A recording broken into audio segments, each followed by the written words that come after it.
Hello, welcome back to my channel. ഞാൻ ഇന്നിവിടെ easy ആയിട്ട് വീട്ടിൽ തന്നെ റെഡിയാക്കി എടുക്കാൻ പറ്റുന്ന ഒരു അടിപൊളി താറാവ് റോസ്റ്റിൻ്റെ റെസിപ്പിയാണ് ചെയ്യണത്.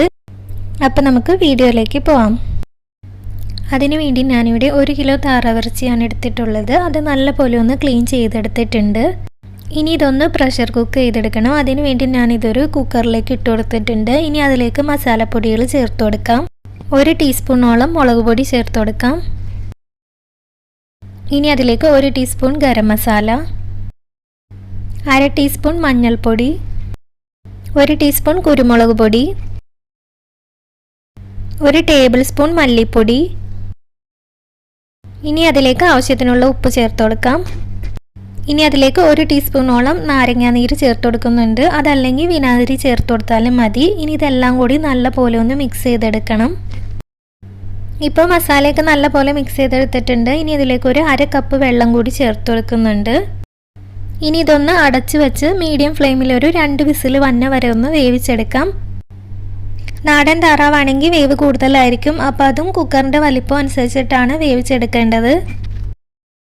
ഇപ്പം ഞാനതൊരു 2 വിസിൽ അടിച്ചതിന് ശേഷം അതിൻ്റെ ഫുള്ള് എയർ പോയതിന് ശേഷം അതൊരു പാത്രത്തിലേക്ക് മാറ്റിയിട്ടുണ്ട്. ഇപ്പോൾ താറാവ് പാകത്തിന് വെന്ത് വന്നിട്ടുണ്ട്. ഇനി നമുക്കിതിലേക്കുള്ള മസാല റെഡിയാക്കി എടുക്കാം. അതിനുവേണ്ടി ഞാനിവിടെ ഒരു പാൻ ചൂടാവാൻ വെച്ചിട്ടുണ്ട്. അപ്പോൾ അതിലേക്കൊരു 3 ടേബിൾ സ്പൂൺ അടുത്ത് വെളിച്ചെണ്ണ ഒഴിച്ച് കൊടുക്കാം. വെളിച്ചെണ്ണ ഒന്ന് ചൂടായി വന്നു കഴിയുമ്പോൾ അതിലേക്കൊരു 7 അല്ലി വെളുത്തുള്ളി ചെറുതായിട്ട് കട്ട് ചെയ്ത് ചേർത്ത് കൊടുക്കാം. ഇനി അതിലേക്കൊരു ചെറിയ പീസ് ഇഞ്ചി ചെറുതായിട്ട് കട്ട് ചെയ്ത് ചേർത്ത് കൊടുക്കുന്നുണ്ട്. ഇനി ഒരു 3 പച്ചമുളക് ചെറുതായിട്ട് കട്ട് ചെയ്ത് ചേർത്ത് കൊടുക്കാം. ഇനി ഒരു 2 മീഡിയം സൈസ് സവാള കട്ട് ചെയ്ത് ചേർത്ത് കൊടുക്കാം. ഇനി അതിലേക്കൊരു 10 ചെറിയ ഉള്ളി കട്ട് ചെയ്തതോടി ചേർത്ത് കൊടുക്കുന്നുണ്ട്. ഇനി കുറച്ച് കറിവേപ്പില കൂടി ചേർത്ത് കൊടുക്കാം. ഇനി അതിലേക്ക് ആവശ്യത്തിനുള്ള ഉപ്പും കൂടി ചേർത്ത് കൊടുക്കാം. ഇനി ഈ സവാളയ്ക്ക് ഒരു ഗോൾഡൻ ബ്രൗൺ നിറമാവണ വരെ ഒന്ന് വഴറ്റിയെടുക്കാം. ഇപ്പോൾ സവാളയൊക്കെ നല്ലപോലെ വഴറ്റിയെടുത്തിട്ടുണ്ട്. ഇനി അതിലേക്ക് ഒരു 1/2 ടീസ്പൂണോളം മുളക് പൊടി ചേർത്ത് കൊടുക്കാം. ഇതിലേക്ക് എരിവിന് വേണ്ടി കുരുമുളക് പൊടിയാണ് കൂടുതലായിട്ട് ചേർത്ത് കൊടുക്കുന്നത്. അതുകൊണ്ട് ഞാൻ 1/2 ടീസ്പൂൺ മുളക് പൊടി മാത്രമാണ് ചേർത്ത് കൊടുത്തിട്ടുള്ളൂ. ഇനി അതിലേക്ക് 1 ടീസ്പൂണോളം കുരുമുളക് പൊടി കൂടി ചേർത്ത് കൊടുക്കുന്നുണ്ട്. 1 ടീസ്പൂണോളം ഗരം മസാല, 1/2 ടീസ്പൂൺ മഞ്ഞൾപ്പൊടി. ഇനി ഒരു 1/2 ടീസ്പൂണോളം വലിയ ജീരകം പൊടിച്ചത് ചേർത്ത് കൊടുക്കുന്നുണ്ട്. ഇത് കറിക്ക് നല്ലൊരു ഫ്ലേവർ ഉണ്ടാവും. ഇനി ഇത് മസാലയുടെ പച്ചക്കുത്തൊക്കെ മാറണ വരെ ഒന്ന് വഴറ്റിയെടുക്കണം. ഇനി അതിലേക്ക് 1 തക്കാളി ചെറുതായിട്ട് കട്ട് ചെയ്ത് ചേർത്ത് കൊടുക്കുന്നുണ്ട്. ഇനി ഇതൊരു 3 മിനിറ്റ് ഒന്ന് വഴറ്റിയെടുക്കാം.